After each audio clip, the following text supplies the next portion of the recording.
Bueno, buenas tardes a todos. Es un placer estar aquí en el Foro IESIDE, que reanuda su actividad con una conferencia del profesor Víctor Pérez que hoy nos va a acompañar. El Foro IESIDE, Sociedad y Economía, es una propuesta para abrir una vía de pensamiento, debate y reflexión sobre los retos sociales y económicos que afrontamos en esta época marcada por el cambio. Hoy nos acompaña el profesor Pérez Díaz con un currículum muy extenso que voy a resumir, en el que sobre todo quiero destacar su especialidad y su gran vinculación con el estudio de la sociedad civil. Él es doctor en Sociología por la Universidad de Harvard, doctor en Derecho y Ciencias Políticas por la Universidad Complutense, miembro de la American Academy of Arts and Science, es presidente de Analistas Sociopolíticos. Ha sido catedrático de Sociología de la Universidad Complutense y profesor visitante de universidades como Harvard, el MIT, la Universidad de California, la Universidad de Nueva York, Princeton, Centro de Estudios Sociales de Berlín, Instituto de Ciencias Políticas de París, y autor de más de 50 libros, publicados algunos de ellos íntegramente en inglés, y artículos, y comentarista y ensayista. Profesor Víctor Pérez, es un honor tenerle hoy aquí con nosotros. Quiero expresamente darle las gracias en nombre del Consejo Rector de IESIDE y del presidente rector de IESIDE, Miguel Ángel Escotet, que ha tenido un especial interés hoy y comparta este espacio con nosotros. Creo que no hay mejor interlocutor para hablarnos de cómo se responde a los retos que se está planteando en una sociedad que tiene que avanzar hacia un proceso de cambio, lo que este foro plantea, un proceso y un foro de debate. Por lo tanto, darle las gracias por compartir con nosotros este tiempo, por darnos la oportunidad de aprender y de abrir una ventana al diálogo. Todos los participantes que nos están oyendo tienen la posibilidad de, a través del chat, formular las preguntas. Hablando el profesor y yo antes, y seguro que vamos a tener la oportunidad de mantener un diálogo con todos aquellos que nos están escuchando. Como se trata de escucharle a él, voy a darle ya paso. Y, profesor, bienvenido a este foro y a esta casa de IESIDE, que es también la suya. Muchas gracias. Bien, pues muchas gracias. Encantado de estar con vosotros. Ante todo, quiero dar las gracias a la Fundación de la Obra Social ABACA y al Foro de IESIDE, y a Miguel Ángel Escotet, y a ti misma, Carlota, y a todos los que están aquí presentes en esta especie de acto virtual complicado de realizar y de llevar adelante, pero posiblemente interesante en sí mismo, porque el tema, que es un tema un poco contado o cuyo título parece un tanto dramático, es una especie de título río, que la manera que podemos tener de abordarlo con más éxito es precisamente tratarlo como un tema, como una exploración que hacemos entre todos. Es decir, cada uno de nosotros puede dar más o menos su speech y su relato, pero ese es un relato tentativo, porque la complejidad de la situación requiere puntos de vista distintos, y no puntos de vista meramente teóricos, sino experiencias de vida detrás de lo que uno piensa que sean diferentes. De manera que es solamente a través de una especie de recorrer juntos un bosque complicado como podremos llegar al final de él y ver la luz o ver el claro y construir lo que queramos construir o lo que pensemos que debemos hacer. De manera que querría desde el principio sugerir una actitud de que nos enfrentemos con el tema en términos de una conversación abierta. El esquema que yo había construido era, como suele ser por parte de los académicos, complicado y barroco, pero trataré de simplificarlo al máximo y de ir un poco especificando paso a paso las cosas. Porque es un recorrido en el que podemos empezar con el desconcierto en el que estamos, seguir con quién es el sujeto de ese desconcierto, qué agencias, Europa, España, están ahí como responsables de qué hacer, cuáles son los retos varios. Cuando utilizo ese término, esa imagen de la vorágine, ¿qué puede significar eso? Porque es una alegoría literaria que puede dar lugar a malentendidos, que nos puede hacer pensar y también nos puede extraviar,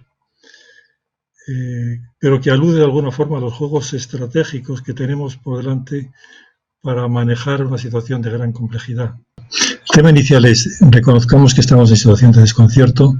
Hay un trasfondo histórico que podemos tener en cuenta y que quizá debamos tener en cuenta, de que el momento actual se sitúa en el contexto de un momento de celebración, que es el del posterior al 1989, en el que parece como hemos triunfado, la Ilustración ha triunfado, la modernidad ha triunfado, y es cuestión ya de irlo tomando con tiempo y con calma, de ir incorporando esas clases medias que aparecen en todo el mundo, en China, en la India, que se espera que vayan ocurriendo cada vez más en Nigeria, en África, por supuesto, en la América Latina y por todas partes, y nos vayamos sumando un poco al gran coro de los ángeles, en la cual la luz de los ideales de la Ilustración se van haciendo cada vez más visibles y potentes.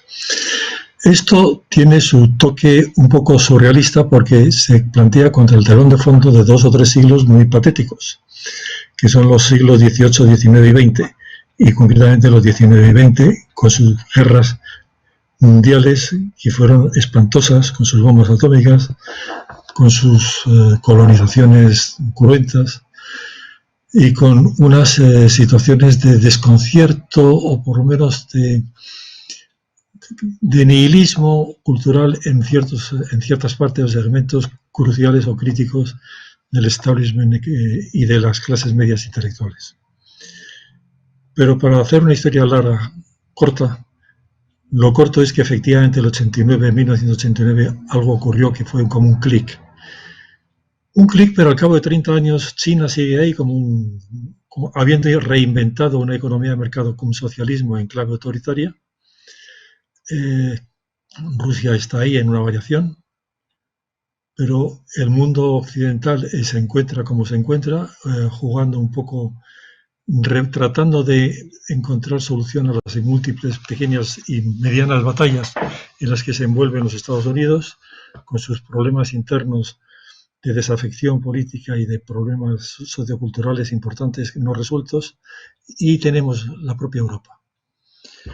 La propia Europa, que nos concierne muy de cerca, para que el año 89 fue crucial, sin embargo hay que reconocer que tiene un recorrido en los últimos 20 o 30 años complicado, y quizá el fenómeno del Brexit nos sugiere o pone de relieve de manera especialmente poignante la importancia de esa crisis interna, porque no es una crisis marginal, es que más de la mitad del país decide que no, que hace suya una historia de 1000 años o 1000 y pico años, desde la conquista de los normandos, desde mucho antes, para agarrarse al arquetipo vivido con profundidad de Old England, para decir nosotros somos otra cosa, queremos ser quienes controlamos el destino, no somos necesariamente los marginados de nuestro propio país.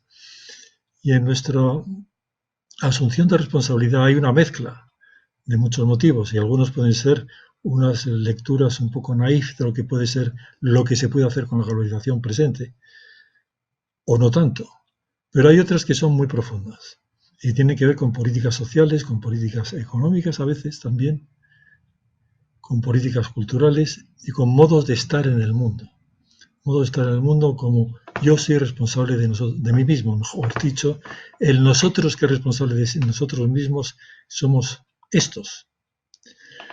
Mientras que por contraposición lo que aparece en Europa es algo así como un establishment que muestra una gobernanza compleja por la cual se coordinan de manera mediana, por no decir a veces mediocre, las diferentes geopolíticas o estrategias sociales, culturales, económicas de países bastante self-centered, bastante centrados en sí mismos, en su vida real. Y a todo esto lo lleva una clase política dispersa, que está sobre todo obsesa con sus cuestiones locales, porque donde realmente pone toda la carne en el asador es en la cuestión local de mandar en el Madrid de turno, y no tanto orientar la gran política del conjunto europeo. Y cuenta a medias a sus poblaciones locales los problemas europeos, porque tampoco los acabo de no acaba de estar bien familiarizada con lo que ocurre en Europa. Y los europeos de a pie, es decir, todos nosotros como ciudadanos, le damos una atención regular. Y si no acabamos de comprender bien cómo funcionan las complejidades de nuestro país, menos en el fondo entendemos lo que ocurre en el conjunto.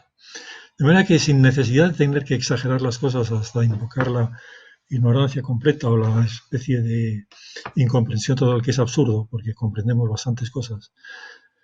Sin embargo, es cierto que no acaba de haber la trabación y la densidad de discusión y debate público europeo necesario para construir políticas europeas sostenidas en el largo plazo por una ciudadanía. Cada uno de los 4 o 5 vectores europeos, los países de Visegrado, los nórdicos y los asiáticos, los latino-mediterráneos, los Francia y Alemania, tiene sus propias lógicas. Y a lo que nosotros estamos asistiendo es a una especie de juegos de ajedrez que quedan medio en tablas o que se van prolongando indefinidamente. Pero hay un problema todavía de arraigar que lleva tiempo y sobre todo experiencia vivida, no ya mencionada, sino vivida. Y en España lo que tenemos aquí desde hace 40 años es un demos que se construye con un relato histórico detrás, digerido a medias, porque no acaba de haber sabido digerir su propia Edad Media, y digiere con gran dificultad la exaltación, el apogeo y la decadencia de los siglos de oro, convertidos en siglos problemáticos por la memoria histórica. Y luego tiene un 19 y 20 tormentosos abocando a una guerra civil terrible, que es cierto que fue en parte empujada, por así decirlo, por minorías que decidieron ir a la guerra cuando la mayoría del país quizá no estaba por la labor, pero que fue secundada. De manera que cada ejército, el republicano o el franquista, tuvo su 1,5 millones de soldados, de los cuales 100.000, no muchos más, fueron voluntarios, el resto no, pero fueron. Y esa situación luego tienes 30 o 40 años de dejadez porque estás bajo una situación de autoritarismo político en la cual las cosas ocurren en parte tampoco por decisiones del establishment propio, sino porque estando situado donde estás situado en Europa y en el mundo, ¿qué otra cosa vas a hacer que adaptarte al occidente en donde estás? Y por lo tanto, antes o después, tus economías se abrirán, tus sociedades se abrirán, tu cultura se abrirán y al final tu política se hará homogénea con el resto.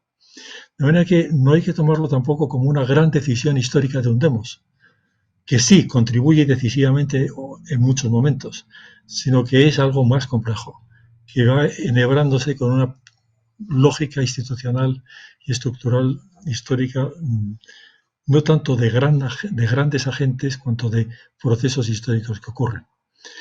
Y ahora tenemos 40 años y en esos 40 años vamos mirando y decimos, uno, la política económica o la economía todavía tiene la impronta de ese simbólico 40% de paro juvenil que nos afecta hoy y que de una manera u otra ha ido estando ahí, no exactamente en esas dimensiones, pero en dimensiones próximas, recurrentemente durante todo este tiempo.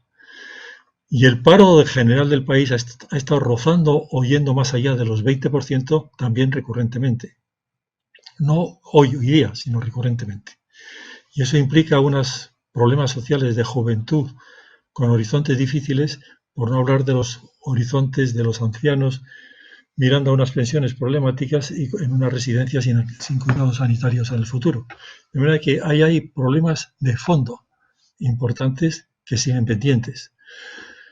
Y el problema territorial sigue pendiente, porque el tema catalán no se ha resuelto razonablemente, no ha generado un contexto de confianzas mutuas en el largo plazo, no ha generado un juego complejo estratégico de muchos tableros en los cuales se discuten intereses, identidades complejas paso a paso y detenidamente, sino que se dejan las cosas a las fórmulas de las élites y de las clases políticas en su momento. Pero estas élites y clases políticas suelen tener unos marcos interpretativos simplistas, de europeístas nacionalistas, unos marcos simplistas también de izquierdas derechas, una especie de entendimiento de la política como lucha por el poder, que no es muy propicio para un compromiso sensato en momentos complejos como estos, momentos que se prolongan además indefinidamente. Vivimos en la complejidad y por lo tanto no acaban de estar bien equipadas para manejar estos problemas. Y esto les afecta a todos, a unos y a otros. Y les afecta a ellos, pero nos afecta a nosotros como los electores o votantes que les votamos y que no les corregimos y que lo que hacemos es desear que se porten bien. Y si no, lloramos o nos quejamos o nos indignamos o le echamos la culpa a... Pero el juego no es así de sencillo. El juego requiere una ciudadanía más sostenida y más activa. Y sin eso tenemos un problema de espacio público razonable que se tendrá que adaptar, que para ser razonable tiene que escucharse mucho y adaptarse mucho a las situaciones conforme van ocurriendo. Y tiene que ser realista en sus juicios, pero al mismo tiempo idealista de buen fondo, de buenos sentimientos cultivados, de hábitos de disposición, de paciencia y de comprensión, no como un idealismo de música celestial, sino como el comportamiento más apropiado para sobrevivir. No digo ya para prosperar, sino para sobrevivir y para sobrevivir como país. Entonces, cuando llega la pandemia, llega a esto, es decir, se suma y se complica con los retos sociales, económicos y políticos a los que me estoy refiriendo y con el déficit de agencia que no acaba ahí al que me he referido. Y entonces, lo que hagamos antes de la pandemia depende, porque la pandemia igual puede ofuscarnos para siempre, es decir, todavía oscurecer más el espectáculo y generar una situación de pasividad, de sumisión, de yo estoy en mi casa con la casa jaula y en una situación en la cual no hay contactos directos, en los que los otros están como lejos y fuera, y en la que me entero de las cosas por unas noticias de internet que son caprichosísimas, porque al final te dan informaciones que fuera de contexto no sabes muy bien qué significan. Tú tienes que comprenderlas y para eso hay que conversar y discutir con gente distintas que te den pistas distintas. Y además hay que compulsar las fuentes, en fin, pequeños detalles que entre todos podemos resolver, porque uno por sí solo no puede resolver con su internet y con su aparato eléctrico. ¿Ok? De manera que en eso, en lugar de hacer locuras de estas futuristas insensatas, lo que conviene es decir, bueno, la tecnología hay que usarla con inteligencia y con sabiduría. La sabiduría natural. No estoy diciendo la sabiduría de los sabios de Oriente ni de los sabios de los griegos. Estoy diciendo la sabiduría que da la experiencia misma de la vida cuando se piensa sobre ella y se reflexiona sobre ella y se está atento y se observa y se busca con curiosidad la razón de las cosas. Y esto es un tema de educación familiar y de educación básica, etcétera, etcétera. Entonces, sin esto, nosotros estamos mal preparados para lo que llega. Entonces, en esta situación es donde viene y se sitúa la palabra vorágine. La palabra vorágine es una especie de coger en préstamo a una alegoría literaria que es un cuento nada más y nada menos, para ya llevar las cosas al absurdo, de Edgar Allan Poe, en la cual hay una imagen extraordinaria e interesantísima por la que un visitante de un lugar remoto pues va a un acantilado, mira de lejos al mar y lo que ve de lejos en el mar es como la huella de un torbellino espantoso y ese torbellino se hace crecer y brama y no sabe cómo tomarlo, pero le sobrecoge y de repente le aparece alguien al lado, una persona mayor, acabada, agotada, que le empieza a explicar su pequeña historia, que es una historia. Y su historia es simplemente la de que yendo por el mar con su pequeña barca o su pequeño barco y con agentes que van en el barco, se encuentra de repente con que el barco se ve sometido a un remolino y el remolino da vueltas y ellos pierden el control del barco y se hunde y entonces empieza a ver que aquello, dijéramos, se vuelve algo así como una situación de locos. Es incomprensible, es incontrolable y todo apunta a que se hundirá. Y en ese momento, por pura curiosidad, él mira hacia arriba y ve que extrañamente hay objetos que son barriles, que dan vueltas y vueltas, pero que de alguna forma no se hunden. Y esos barriles suben y suben al final. Y él se queda, dijéramos, asombrado y pensando, No lo entiendo, pero es un hecho. Y por tanto lo que tengo que hacer es agarrarme a un barril que pase para subir con él. Él ve a su hermano en el barco y le anima para que se lance con él al barril. El hermano no se atreve, situación patética, angustia, se hunde del todo. Y él, en cambio, luchando y luchando, pues se agarra al barril porque se atreve a saltar. Y en saltando y en barrileándose, por así decirlo, logra sobrevivir porque llega a la superficie. Y una vez en la superficie ya es dejarse ir, llegar a tierra y en cierto modo ser ya otra persona, distinta, pero ser capaz de decir algo, porque ha sido una experiencia compartible. La puede compartir. ¿Con quién? Con la persona visitante que está en el acantilado y al que se lo cuenta, que es el poeta, que es el escritor. Y el escritor lo que hace es contárnoslo a nosotros en un alarde de improvisación, en un alarde de inspiración, en un alarde loco. Pero cuando nosotros lo recibimos, lo podemos recibir de muchas maneras. Y una es simplemente como fábula de entretenimiento. Y otra es sacarle punta. Es decir, tomarlo como un simbolismo, una alegoría interesante. ¿En qué sentido? No me voy a explayar ad nauseam porque sería absurdo entrar en todos los detalles. Pero la idea de que en un momento determinado podemos estar en un remolino, en una vorágine, en un torbellino que nos hunde. Son situaciones límites que las personas pasan o pasamos en momentos de la vida, pero que países pueden pasar en momentos determinados. Cuando se hunde en un conflicto bélico, cuando se hunde en... Y aquí está la interpretación de lo que está ocurriendo como un maelstrom, que le llaman, como una vorágine o como un remolino que amenaza con absorbernos, con hundirnos, con romper el país que tenemos, con averiar gravemente la economía que hemos construido, con fragmentar la sociedad, con dejarnos con una sociedad, con una cultura desilvanada, en la cual no hay relatos compartidos, ni hay entrecruzamientos de conversaciones, que no tenemos por qué estar de acuerdo, pero podemos escucharnos y incorporar parte de la conversación que escuchamos a lo que nosotros mismos pensamos y modificarnos, etcétera, etcétera. Entonces, el salto es el momento en el que dices, bueno, no acabo de entender, pero tengo la curiosidad de observar. Es decir, no hace falta tener el programa completo, tener la fórmula mágica, tenerlo todo, tener la ciencia de tu parte y la tecnología, con la tecnología del futuro que me van a dar enseguida. Como me dan las vacunas, me darán la solución de esto. No, espera. Las vacunas son importantísimas, pero eso es una parte del juego. La otra parte del juego es comprarlas. Y la siguiente parte del juego es repartirlas. Y la siguiente es testarlas. Y la siguiente es ver si hay una tercera que hay que poner. Y la siguiente es ver si con eso hemos terminado o no hemos terminado la operación. Porque igual que apareció la pandemia sin saber cómo ni por qué, y sigue sin saber cómo ni por qué, puede aparecer en cualquier momento otra. Y el 60 al 70% de gente a los que se les preguntan estas preguntas inadecuadas, comillas, dicen que sí, que esperan algo parecido en 10 años.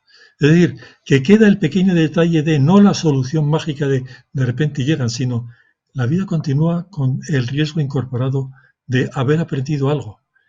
Igual que aprendemos el cambio climático, igual que aprendemos lo que significa la fuerza atómica, igual que aprendemos lo que es de pro y de contra de la especie humana. Y de que soñar con irnos lejos con un aparatito a 1.000.000 de años luz de aquí no va a acabar de hacernos felices. No es probable. Desde luego para los que están aquí en este momento. Pues todas esas son cosas que hay que incorporar un poco a la digestión. Entonces dice, bueno, vamos aprendiendo lo que podamos sobre la marcha, lo que se pueda, que es bastante, pero no tanto. Con lo que sabemos hay saltos a veces que hay que dar, hay decisiones que tomar. La decisión en este caso es lanzarse a un barril. Bueno, ¿qué entendemos por un barril? Si lo entendemos literalmente, parece cómico. Pero podemos entenderlo alegóricamente, es decir, es un espacio de comunidad, un espacio donde puede tener lugar uno hacer algo juntos, como lo fue el barco. El barco del que saltamos era un espacio de construcción de una comunidad que pone juntas las personas con las cosas, las velas con los sentimientos para seguir adelante si puede. Y cuando ya no puede, salta a otro espacio, el cual le da un espacio de protección y al que proteger, porque hay que mantenerlo fijo. hay que evitar que se haga astillas, hay que mantenerse agarrado a él y tenemos que mantenernos agarrados unos a otros. Es decir, sin necesidad de exagerar el simbolismo al detalle, la pista que nos da es hay algo ahí que hay que hacer y que se puede hacer ya con un salto y que se puede hacer con los materiales que tenemos sin esperar que venga el líder político milagroso, por favor, a estas alturas de la película, o que venga el partido milagroso, o que venga... No, no van a venir esos milagros. Ya es un milagro el estar vivos, es un milagro. Ya es un milagro ver con curiosidad las cosas, eso. Ya es un milagro saltar. Ya es un milagro imaginar por lo menos que tenemos una chance, una oportunidad ahí. Y entonces cuando lo planteamos en esos términos yo creo que hay algo que se nos... Y con esto, Jerónimo, me voy a acercar a terminar para bueno, que dar lugar a una conversación en lo que nos quede de tiempo. Hay lugar para pensar, decir, bueno, entre los recursos importantes para resolver los retos económicos, políticos y sociales, y para construir agentes, demos o demoi, comunidades capaces de enfrentarse con los retos, un elemento crucial es esa capacidad elemental y básica de curiosidad, de razonar y de observar. Ese salto por decisión, porque nos atrevemos frente a la acidia de no me atrevo o que lo hagan otros. Ese atreverse a, y ese pensar en que tenemos que construir algo juntos, porque estamos juntos y no podemos salvarnos más que juntos. Y todo eso, ¿dónde se vive? ¿Dónde se construyen los hábitos y las disposiciones para eso? ¿Se construyen en las empresas que conocemos? A lo mejor sí o a lo mejor no. ¿Ok? ¿Se construyen con espíritu de equipo, con espíritu de trabajo? ¿Sí o no? Observémoslo, porque es donde estamos la inmensa mayoría de la ciudadanía que es, en último término, responsable de lo que ocurra. Aquellos a los que elegimos somos responsables de haberlos elegido. Entonces, esa ciudadanía tiene la oportunidad de desarrollar su capacidad de razonar. Si tiene un sistema educativo que le permite, bueno, que le permite o que no se lo dificulta tanto, porque en la inmensa mayoría de las sociedades humanas funcionan gracias a sus sistemas educativos y a pesar de sus sistemas educativos que tienen sus componentes de rutinas, de pensamientos mágicos, de adoración a la tecnología sin cabeza y tantísimas otras cosas, o de espíritu de emulación llevado al paroxismo, o demás y demás. Pero sistemas educativos razonables y razonados, en los que se equilibran el ser uno mismo con el estoy con otros, y no puedo ser yo si no estoy con otros, que me dan 3/4 de lo que yo soy. Eso no es una tarea obvia. Y eso va con qué familias tenemos y cómo se construye la conversación familiar. Si deprisa y corriendo o es algo más profundo y más importante. Porque es crucial. Sobre todo en los primeros años es absolutamente crucial. En los primeros años es donde se construyen las memorias inconscientes de las que en gran parte se vivirá el resto de la vida. De manera que no es como para olvidarse de ello. Y eso es fundamental en las asociaciones de voluntarios para lo que quieran que sea, porque se construyen sobre la base de ilusiones compartidas y de conversaciones con relación a ciertos objetivos de los cuales están puestos siempre en cuestión por alguno y que se puede entender como algo que va enriqueciéndose o empobreciéndose con el tiempo, depende, pero es un poco el espacio, el terreno en donde opera la construcción de hábitos y disposiciones para una ciudadanía que luego vaya a la escena política y corrija, eduque y oriente. Sí, corrija, eduque y oriente. Como personas, comillas, mayores o adultos o como se quiera llamar. Con el ímpetu de la juventud, pero con la sabiduría de la gente mayor. Es decir, con las dos cosas, juntas, no por separado. Y eso es algo que se construye en la vida y en la experiencia. No se construye por la prédica de la homilía subiéndose al púlpito, ni por el espejo del líder carismático o pseudocarismático de turno, sino por la construcción paciente y elaborada y continuada de hábitos de razonamiento y de cuidado por la comunidad en la que estamos, de sentido común y de sentido de lo común, las dos cosas. Cultivada con la ayuda de las tradiciones mitopoéticas, religiosas, filosóficas que están a nuestro alcance, que son muchas. Tenemos y hemos tenido el legado del cristianismo, quienes tienen el legado del cristianismo ortodoxo, del protestante, del cismático, o del ortodoxo, como queramos llamarles, o de los budistas, o de los humanistas. Hay muchos lenguajes morales posibles cuyo entrecruzamiento forma el espacio y el horizonte cultural del momento presente, el entrecruzamiento de reflexiones y de esas tradiciones, que son tradiciones renovadas en el sentido de que vuelven a ser reinventadas continuamente, pero no inventadas ex novo, no decididas en un esto es así porque nosotros lo decimos, porque no tenemos, gracias a los dioses o a Dios, ese poder. No construimos el mundo con las palabras. ¿Okay? Reconocemos la resistencia de la realidad de las cosas y nos vamos adaptando y al mismo tiempo modificándolas y modificándonos en un juego de relación dialéctica, como decían antiguos. Y por esa vía sí tenemos un fondo de esperanza importante, en el cual los temas económicos son importantísimos y requieren un juego de ajedrez especial de llevar a cabo las reformas o no reformas que sean necesarias, pero requieren sobre todo una capacidad de razonamiento sobre lo que estamos haciendo. ¿Cómo funcionan los mercados? En términos de imposiciones, de juegos de minorías que van a lo suyo, en juegos de violencias disimuladas o en juegos de conversaciones y de juegos limpios. En juegos de equilibrios de comunidades con iniciativas personales o en juegos de aplastamiento de iniciativas personales y sojuzgamiento de comunidades. ¿Cómo funcionan los partidos políticos? En clave de quien manda, manda y el que se mueve no sale en la foto, o en clave de hay aquí una reflexión colectiva que está abierta y que está abierta por fuera de ese partido, porque no se vive a extramuros del mundo. ¿Con qué talante? Con el talante beligerante y belicoso de y aquí acabarán haciéndose las cosas como yo digo, como nosotros decimos, y el que venga después que arre, o esto es un juego mucho más largo.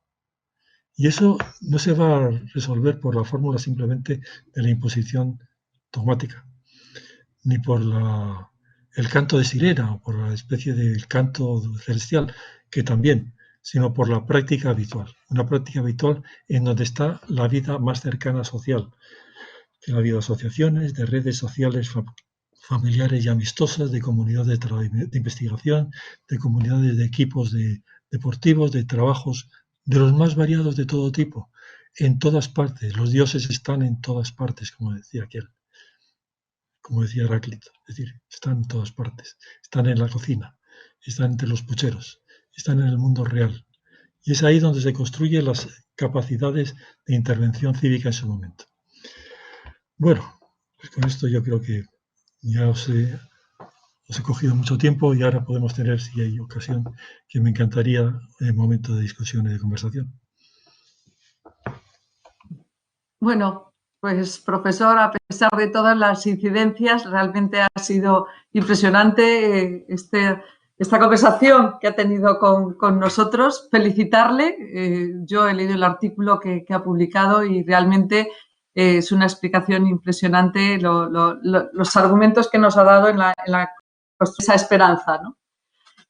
Una pregunta que le quería yo hacer es, tengo una cierta sensación de fragilidad, ¿no? O sea, estamos en esa vorágine, ¿no? Lo que ha contado de la alegoría del torbellino de Allan Poe, es decir, en esa sensación de que podemos tener de fragilidad, de que esto está dando unas vueltas tremendas, de ruptura, de división. Hablábamos usted y yo antes estamos como enfrascados en un duelo, en este momento el país está sufriendo tensiones muy fuertes y me decía que ya no es tan importante el qué, sino el cómo vamos a resolver esto, ¿no? O sea, entrando en el debate concreto bueno, pues esta situación que estamos viviendo como país, ha hecho mención a cómo la historia nos está condicionando el siglo XIX, el siglo XX, que han dado lugar a una sociedad civil que se ha tenido que ir creando de una forma más poco a poco, digamos, ¿no?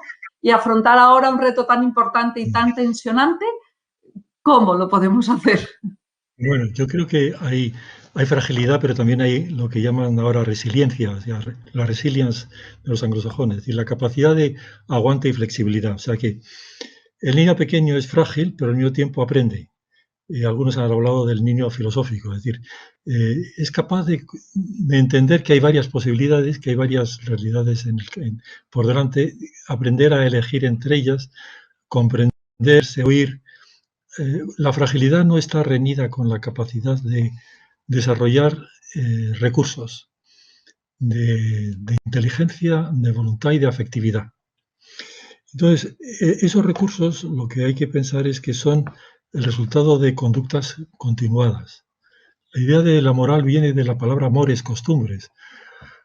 La ética es realmente una ética vivida o no es. Es decir, tiene que ser el resultado de un carácter que se va construyendo más o menos con las incoherencias propias de todo carácter humano, que no es del todo coherente, pues tiene sus ambivalencias y sus ambigüedades, pero se va medio construyendo a lo largo del tiempo sobre la base de lo que hacemos. Por eso es tan importante el hacer. Y en ese sentido la política es una mala deriva de la política democrática, que es casi consustancial como tentación a la misma, el de dar el voto y desligarnos de la responsabilidad. Cada 4 años damos un voto y esa es nuestra decisión. Eso no es así. Es decir, eso no tiene por qué ser así. Hay una permanente vigilancia y discusión y conversación en torno a lo que se hace. Es el cómo se hace tiene que estar en relación con los feedbacks continuos que te da la gente sobre qué efecto tiene esa política pública que tú has decidido, que vosotros habéis decidido en un congreso y habéis conseguido la mayoría del momento. La mayoría del momento dura lo que dure, que puede ser muy poco, y puede tener por debajo unas resistencias enormes, porque en el fondo la gente no lo crea, no esté ni mucho menos convencida. La gente se guarda muchas reservas y no las dice del todo porque no está acostumbrado a hablar en público o no está acostumbrado a hablar con otros sobre estos temas, o se acalora o inmediatamente se le va a la burra, por así decirlo, y se pone a perorar. Entonces, todos estos defectos son susceptibles de ser corregidos desde la más tierna infancia, en las conversaciones de casas, de familias, que pueden ser conversaciones en las que se educa a los niños y niñas a pensar por sí mismos y a intervenir con libertad y al mismo tiempo con respeto recíproco. Y por supuesto en la educación escolar. Y por supuesto en todas partes. Pero si eso no es una forma de vida en la cual los temas políticos tienen su parte, no toda, no vamos a estar hablando de política permanentemente, que eso sería una locura. No es para tanto, pero sí es para tanto el que haya una parte crucial o importante en el que se piensa y se opina. Y no pasa nada porque se cambia de opinión y porque se rectifica continuamente sin perder por eso la fama o el respeto de los demás. Porque la gente se acostumbra a verse unos a otros como vulnerables y al mismo tiempo como falibles, es decir, que se equivocan. La idea de que hay que elogiar es muy importante y de que hay que corregir fraternalmente es muy importante. Es decir, no la corrección malévola del obstáculo permanente a las iniciativas ajenas, sino tratar de reconstruirlas en términos de sumas positivas en las que varios intervienen. Esto no siempre es posible en absoluto. Hay que ser realistas en todas estas cosas. Una cosa es hasta dónde lleguemos en nuestro moralismo idealista, que debemos llegar lo más que podamos, y ese que podamos tenerlo en cuenta. Es decir, que hay momentos en los que hay resistencias y si hay que encarar esas resistencias. Pero el cómo es fundamental porque las formas civiles de la discusión son cruciales. Las formas marrulleras son contraproducentes. Y engañando acabas no engañando a nadie. Y además provocas una especie de cultura de la tergiversación. Coges unas palabras y las sacas de quicio. Condenas a la gente por una expresión de lo que ha dicho, pero no quería decir del todo. Entonces hay algunos filósofos que hablan de tener el principio de la caridad en la discusión filosófica, que es simplemente, bueno, tú me dices esto, pero lo que en el fondo me estás queriendo decir no es exactamente lo que me has dicho, porque te has dejado llevar de un lenguaje de moda, o bien te has dejado llevar de un lenguaje acaloradamente y te has pasado. Bueno, pues te corrijo, pero me doy cuenta de que en el fondo ibas a otra cosa. El niño llora y dice, bueno, es porque quiere hacerle daño al papá o a la mamá. No, él quiere que le hagan caso. su lloro no es tanto una agresión contra una especie de soy frágil, ayudadme y cuidadme, que además os estaréis más a gusto cuidándome, indirectamente, con lo cual les hacéis un favor a los padres para que se hagan más buenos. No sé si te he contestado suficientemente. Pero eso, desde luego, se puede aplicar en cuestiones de reformas. Las reformas son el cómo. Es decir, los temas de cuestiones territoriales, el cómo es crucial. Es un cómo de aquí lo hago yo, aquí desafío las cosas, aquí pongo en cuestión, aquí gano yo la votación una vez y otra vez. Es que ese es un cómo muy abrupto, muy tosco. Y para cuestiones de fondo importantes no basta con eso. Hay que hacer muchos más cómos, muchos más juegos. Hay juegos de intereses económicos, hay juegos de intereses culturales, hay juegos de oportunidad de protagonismos, hay juegos de identidades del pasado, hay ambivalencia de sentimientos. Se habla de, se siente, se comparte. A ver qué ocurre. No es seguro que sepamos a dónde va. Hemos estado hablando también antes de Europa, del déficit de agencia que siempre comenta que hay que achacarle al proyecto de la Unión Europea, que muchos ciudadanos de Europa ven como algo que puede ser como una promesa inacabada de cumplir, ¿no? Nos han vendido el proyecto de esto va a ser un concepto de una unión que en muchos casos nos cuesta ahora verla formalmente por el comportamiento que ha comentado, de cómo se están comportando los distintos países que integran la Unión Europea. Pero en su artículo comenta la posibilidad que esta situación que estamos viviendo, en la que pues el hecho de reto sanitario se haya asumido conjuntamente y que ahora sobre todo nos vamos a enfrentar a una situación donde la recuperación económica en muchos casos va a venir ligada a la Unión Europea y los fondos Next Generation que se ponen en marcha, que España va a recibir una cantidad sustancial de dinero. Esto fortalecería el proyecto europeo más a más de decir, bueno, pues igual que los ingleses se han ido, una vez que pille cacho, ¿no? No sé si me explico. Ya, no sé si te explicas muy bien. Yo creo que hay muchas cosas que tenemos que considerar como dramas abiertos. Es decir, no están sometidos a una lógica institucional o estructural tal que lo que vaya a ocurrir está poco semi-predeterminado, cuasi predeterminado. No lo está. De manera que hay procesos de aprendizaje posibles. Por ejemplo, se puede aprender de una forma de reaccionar a la crisis del 2008-2009, en la cual se configura el predicamento de los griegos o de los italianos o lo que sea como gentes que son irresponsables y a los que no hay que ayudar en esas circunstancias. De ahí se aprende a decir, bueno, esa manera de tratar a estas gentes es injusta, es excesivamente arrogante, es incomprensible, no es contraproducente. Entonces, se piensa que se aprende y se aprende a rectificar para la siguiente vez. La vez siguiente va a ser distinto. Cuando Draghi llega al Banco Central Europeo, pues también dice, he aprendido del pasado para hacer lo que haya que hacer, como diciendo, voy a hacer las cosas más fáciles para impulsar la demanda. Y esos son aprendizajes, en los cuales son aprendizajes que no son aprendizajes de una vez para siempre, porque las circunstancias históricas son procesos abiertos y cambiantes. De manera que por eso es necesario estar siempre alerta y siempre razonando. Hay que comprender por qué procesos vamos avanzando. Cuando hay la crisis migratoria de los gentes del sur, del África subsahariana o del África sahariana, que se acercan o que vienen a Europa, se plantean problemas morales, políticos, económicos y sociales complejos, que hay que no resolver en un sí o no, sino en una especie de continuo aprendizaje recíproco. Y eso, en ese sentido, lo que está ocurriendo con la geopolítica de Bielorrusia o de Ucrania o de Rusia, con lo que ocurre con Turquía, con lo que ocurre con Marruecos, con lo que ocurre con África y sus migraciones, con lo que ocurra con la situación económica, con lo que ocurra con los bancos centrales europeos y su coordinación.